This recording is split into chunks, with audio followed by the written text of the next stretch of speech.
কপাল আমার সব শেষ হয়ে গেল, এই শয়তান বউটার জন্য আমার সব শেষ হয়ে গেল। দিদি কি হয়েছে দিদি? কি শুনলাম আমি? আর বলবেন না দিদি, বসেন বসেন। তা শুনলাম ছেলে নাকি আলাদা থাকবে, ফ্ল্যাট কিনেছে একটা। ওই বউটার জন্য, ওই শয়তান বউটার জন্য। হ্যাঁ আমি তো শুনলাম, পাড়ায় একটু আলোচনা হয় তো, বউ নাকি দেখে না। দেখে না দিদি, কিচ্ছু দেখে না, কিচ্ছু করে না, কিচ্ছু করে না, মুখে মুখে তর্ক করে বলে। আমি শুনলাম বলছে সোনালী মা বললো কি আর করবে, সে ছেলে মেয়েদের মানুষ করি আমরা ছোট থেকে বড় করে, মানে আমাদের দেখবে বলে, আর এরাই বয়সকালে ছেড়ে চলে যায়। মানে আমার এত শুনে খারাপ লাগলো, আমি না থাকতে পেরে চলে আসলাম তোমার কাছে। ও মা, আমাদের প্যাকেজ থেকে সব কমপ্লিট হয়ে গেছে, কালকেই কিন্তু ফ্ল্যাটে পুজো আছে, তুমি কিন্তু ঠিক টাইমে চলে যাও, আমি গাড়ি পাঠিয়ে দেবো। ও আর হ্যাঁ কাকিমা আপনিও আছেন, আপনিও কিন্তু মার সাথে চলে যাবেন। দেখেছো দিদি, দেখেছো? শোনো শোনো, কত শোনো বউর। আচ্ছা বৌমা, তোমার একটা আলাদা ফ্ল্যাট নেওয়ার কি ছিল? এই তো বুড়ো বুড়ো দুটো বাবা মা, এদেরকে তুমি দেখে রাখতে পারছো না? শুনুন কাকিমা, তাহলে কেন আমি সেপারেট থাকতে চাইছি?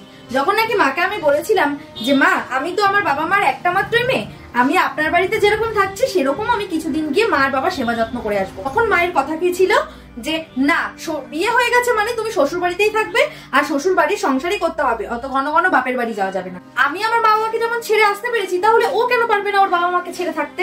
আর এই যে বলছেন বারবার করে যে বৌমাটা শয়তান বৌমাটা শয়তান, এটা আমার একার ডিসিশন না, আপনার ছেলে আর আমার দুজনের ডিসিশন। তাই আমাকে কিছু না বলে আপনার ছেলেকেও কিছু বলতে পারেন।